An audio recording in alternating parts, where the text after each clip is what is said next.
पिछले एपिसोड में हमने देखा था कि प्रिंसेस जो थी वो दाफेंग के साथ एक सीक्रेट जगह पर पहुंच चुकी थी। यहाँ पर आने के बाद इस जगह को एक ब्लैक मार्केट कहा जाता है। यहाँ पर वो सारी चीजें मिलती हैं जो कि नॉर्मल जगह पर नहीं मिल सकती। तो प्रिंसेस भी दाफेंग को यहाँ लेकर आई हुई थी ताकि वो दाफेंग के लिए कुछ अच्छी अच्छी चीजें खरीद सके। दाफेंग को वहाँ पर कई सारी चीजें पसंद आती हैं जो कमाल की भी थी और उसके कल्टीवेशन वगैरह को इंक्रीज भी कर सकती है। तो उसको जो जो अच्छा लगता है वो सारी चीजें खरीदना शुरू कर देता है और जो भी वो खरीदता उसके पैसे प्रिंसेस से दिया करती। इस वजह से दाफेंग को कोई टेंशन ही नहीं थी। वो कुछ अच्छी वेपन वगैरह, कुछ अच्छे कल्टीवेशन से जुड़ी हुई किताबें और एक तीर कमान भी खरीद लेता है, जिसकी मदद से वो आगे के टाइम पर फाइट वगैरह में उसको इस्तेमाल कर सकता है। जिसके बाद यहाँ से यह एपिसोड शुरू होता है। तो इस एपिसोड की शुरुआत में वेपन वगैरह खरीदने के बाद प्रिंसेस और दाफेंग वहां से आगे बढ़ना शुरू कर देते हैं। प्रिंसेस को पता था कि यहाँ पर जीजी पवेलियन से एक एल्डर भी मौजूद है। वो एक जासूस है जो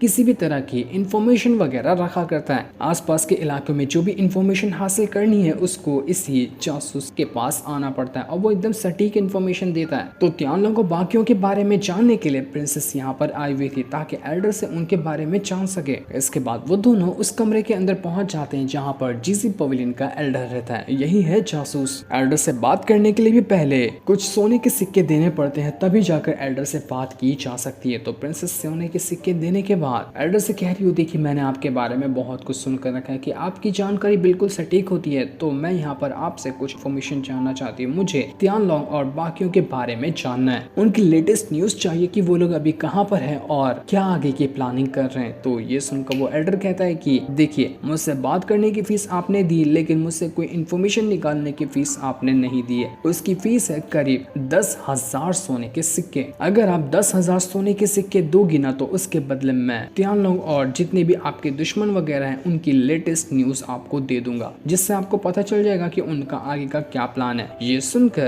प्रिंसेस जो थी वो कई सारे सोने के पत्ते वहां पर रख देती है ताकि इनके बदले एल्डर उसको उसके दुश्मनों की अच्छे से प्लानिंग वगैरह बता सके। ये देखकर दाफेंग भी हैरान रह जाता है कि यार, अमीर लोगों के पास तो पैसे की कमी ही नहीं होती है। ये देखो कितनी आसानी से बस पैसे उड़ाए जा रही हैं, वो भी इतनी छोटी सी इंफॉर्मेशन हासिल करने के लिए। पैसे मिलने के बाद एल्डर जो था वो कह रहा होता है कि देखो, यहाँ पर ना तुम तियानलों के बारे में जानकारी लेना चाहती हो, ये जानकारी हासिल करना थोड़ा सा मुश्किल तो है, लेकिन मैंने ना अपने जीजी पवेलियन के जासूसों को पूरे आसपास के इलाकों में फैला कर रखा हुआ है। हमारे कई सारे हेडक्वार्टर वगैरह हैं, तो हमारी इंफॉर्मेशन सही ही होती है। वो यहाँ पर अपने काम की तारीफ वगैरह कर रहा था। वो कहता है कि मेरे पास एक ऐसा कमाल का इंसेक्ट है जो किसी भी तरह की जानकारी को इकट्ठा कर सकता है। उसकी मदद से ही मैंने ये पता लगाया है कि तियानलोंग और बाकी लोग आपके महल के अंदर पहुंच चुके हैं। वो किसी भी टाइम पर आपके ऊपर हमला करने की तैयारी करते होंगे, तो आपको यहाँ से जाना चाहिए ताकि अपने महल वगैरह को बचा सकें, वरना बहुत देर हो सकती है। इतना कहने के बाद वो अपने इंसेक्ट की मदद से दाफेंग और प्रिंसेस के ऊपर हमला करने की कोशिश कर रहा था। वो उनको पजेस कर रहा होता है ताकि जो भी बात एल्डर यहाँ पर कहे उनको वही बात सच लगे, क्योंकि ये एल्डर बिल्कुल एक बहरूपिया था। वो यहाँ पर कोई भी ढंग की जानकारी नहीं रखता था, लेकिन जो भी उससे कुछ पूछने के लिए आया करता था अपने इंसेक्ट की मदद से वो उसको पजेस कर देता। तो एल्डर जो भी उल्टी पुल्टी कहानी बताता, इंसान को वही लगता कि जो एल्डर ने कहा है वो सच कहा है। यही काम वो दाफेंग और प्रिंसेस के ऊपर करने वाला था, लेकिन दाफेंग फट से उसकी ये चाल समझ जाता है कि देखो, यहाँ पर ये कुछ चीटिंग करने की कोशिश कर रहा है। प्रिंसेस कहती है कि हमने तुम्हारे ऊपर भरोसा किया, हमने बहुत कुछ सुनकर रखा था कि जीजी पवेलियन के लोग इतने ज्यादा बढ़िया जासूस हैं, लेकिन आज पता चला कि तुम लोग तो किसी काम के नहीं हो। एल्डर कहता है कि तुम्हें क्या लगता है मैं झूठ कह रहा हूँ, तुम्हें मुझ पे शक है? नहीं, ये ऐसा नहीं है। लेकिन दाफेंग उसको 2-3 थप्पड़ मारते हुए कहता है कि बुढ़ऊ, आगे से किसी को भी ऐसा बेवकूफ बनाने की कोशिश किया ना तो अगली बार जिंदा नहीं छोड़ूंगा, किसी न किसी दिन बहुत बुरी तरह से तू मर जाएगा। इतना कहने के बाद वो प्रिंसेस के साथ वहां से जाने लग गया था, लेकिन जैसे वो बाहर निकल कर आता है वहां पर जीजी पवेलियन के कई सारे लोग पहुंच जाते हैं, जो यहाँ आने के बाद दाफेंग से कह रहे थे कि आखिर तुम लोगों की हिम्मत कैसे हुई जो तुमने हमारे सेट के एल्डर के ऊपर हमला किया, मरोगे, बहुत बुरी तरह से तुम लोग यहाँ पर मरने वाले हो। दाफेंग प्रिंसेस को गोद में उठाए हुए वहां से आगे बढ़ने की कोशिश करता है, लेकिन वो सारे लोग अब यहाँ पर दाफेंग के ऊपर हमला शुरू कर देते हैं। वो चारों तरफ से उसको घेर कर उसके ऊपर अटैक किए जा रहे थे। दाफेंग यहाँ पर वही तीर बाहर निकाल लेता है जो कि अभी उसने खरीदा था, और तीर बाहर निकलते साथ ही तीर ने एक प्रोटेक्शन शील्ड बना दिया था जो हर अटैक से दाफेंग को यहाँ पर रोक रहा होता है। उसने एक अटैक से तो यहाँ पर प्रिंसेस को बचा लिया था, लेकिन वहां पर कितने इतने सारे लोग पहुंच चुके थे, दाफेंग गिन तक नहीं पाता। ज्यादातर उसमें लड़कियां थी जो बहुत ही कमाल की वॉरियर वगैरह हैं। वो लोग दाफेंग से कह रहे थे कि हमें ना ये प्रिंसेस दे दो, हम यहाँ पर प्रिंसेस के लिए ही आए हुए हैं, प्रिंसेस को दोगे तो तुम्हारी जान बच जाएगी। लेकिन दाफेंग कहता है कि दावत में आए हो क्या, पहले मुझसे लड़के दिखाओ, उसके बाद ही आगे की बात होगी। इसके बाद वो सारे के सारे लोग जैसे ही यहाँ पर दाफेंग के ऊपर अटैक करने वाले थे, दाफेंग यहाँ पर अपनी पावर की मदद से और तीर की मदद से एक प्रोटेक्शन बैरियर बना लेता है, जिस वजह से वो भी बच चुका था और प्रिंसेस भी बच जाती है। किसी का भी अटैक उस तक पहुंच ही नहीं पा रहा था। बड़ी कमाल की तीर दाफेंग को मिली थी। इसके बाद दाफेंग ऐसा अटैक कर देता है कि जितनी भी लड़कियां यहाँ पर आई हुई थी वो सब के सब उड़कर दूर फेंका जाती है। उनकी हालत खराब हो चुकी थी, लेकिन इतनी जल्दी तो वो हार मानने वाले नहीं थे। एक बार अटैक खाने के बाद वो लोग दोबारा से रेडी होने लग जाते हैं ताकि दाफेंग के ऊपर अटैक कर सके। दूर से एक लड़की बैठी हुई थी जो क्रॉसबो की मदद से दाफेंग के ऊपर अटैक कर जाती है। दाफेंग बिल्कुल आधे इंच के फासले से उस अटैक से बचा था, वरना वो क्रॉसबो उसको लग जाता तो वो भी मरता और प्रिंसेस भी मर जाती। लेकिन किस्मत से यहाँ पर दाफेंग बच गया। वो पूरी स्पीड के साथ वहां से आगे बढ़ना शुरू कर देता है कि आखिर ये लोग है कौन, ये लोग है कौन जो यहाँ पर आने के बाद हमारे ऊपर हमला कर रहे हैं। खाली एल्डर को मारने की वजह से इतना बड़ा मैटर तो नहीं होता। दाफेंग ने अपनी पावर की मदद से पूरे आसपास के इलाके में तबाही मचा दी थी। वो बच्चा भी हैरान रह जाता है कि बाप रे, ये तो अभी मेरे से मार्शल आर्ट के टेक्निक खरीद कर लेकर गया था ना, इतनी जल्दी ये इतना स्ट्रॉन्ग कैसे हो गया, सारी टेक्निक चलते चलते कल्टीवेट कर ली क्या इसने।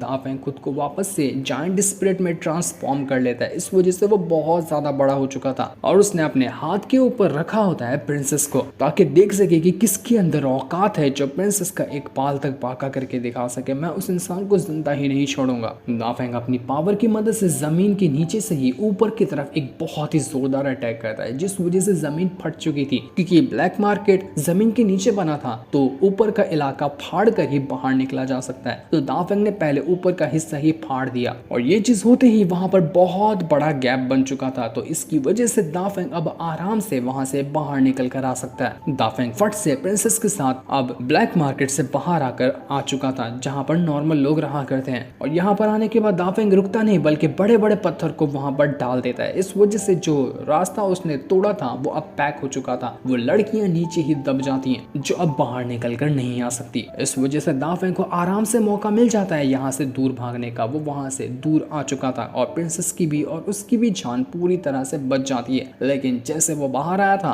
वो किसी बदमाश और जो बहुत बड़ा गुंडा था आसपास के इलाके का, उसके घर के अंदर ही पहुंच जाता है। यहाँ पर आने के बाद कई सारे सिपाही उसको घेर लेते हैं कि घुसपैठिए, तुम हो कौन और तुम्हारी हिम्मत कैसे हुई हमारे इस घर के अंदर एंट्री मारने की, तुम यहाँ से जिंदा वापस नहीं जा पाओगे। प्रिंसेस कहती कि यार हमने गलत घर में एंट्री मार ली, इस तरफ नहीं आना चाहिए था। अब ये लोग बिला वजह हमारे ऊपर हमला करने की कोशिश करेंगे। वो जो बदमाश था वो यहाँ पर आ जाता है जिसका नाम सीमा था। वो यहाँ आने के बाद कह रहा था कि तुम लोग हो कौन, तुमने यहाँ पर आकर गलती तो कर दी है, इसकी सजा भुगतने का भी तुम्हें मौका नहीं मिलेगा। वो अपनी पावर की मदद से सबसे पहले दाफेंग को वहां पर कैद कर लेता है ताकि उसकी जान ले सके। इसके बाद वो अपनी स्वॉर्ड की मदद से एक जोरदार अटैक दाफेंग पे करने वाला था, लेकिन दाफेंग तो यहाँ पर सीधा अपने सर से ही उस स्वॉर्ड को रोक लेता है क्योंकि उसके सर के अंदर वो क्राउन जैसी चीज लगी है ना, उस वजह से ही ये स्वॉर्ड यहाँ पर रुक चुकी थी, जिस क्राउन को हमने एपिसोड 1 के अंदर उसके सर पर देखा था। दाफेंग कहता है कि तुझे क्या लगता है तू यहाँ पर मुझे इतनी आसानी से मार देगा, तू मुझे यहाँ से अगर जाने देता ना तो तेरी जान बच जाती है, लेकिन तूने मुझसे पंगा लेकर अपनी ही मौत के दरवाजे पे दस्तक दे दी है, तो अब तू यहाँ पर मरेगा। दाफेंग अपनी पावर की मदद से खुद को जो रस्सी से कैद हुआ था उससे आजाद कर लेता है, जो देखकर वो जो बदमाश सीमा था वो घबरा चुका था कि बाप रे ये कैसा इंसान है, ये तो मेरे अटैक से इतनी आसानी से बच चुका है। वो अपने सारे साथियों से कहता है कि जाओ और घेर लो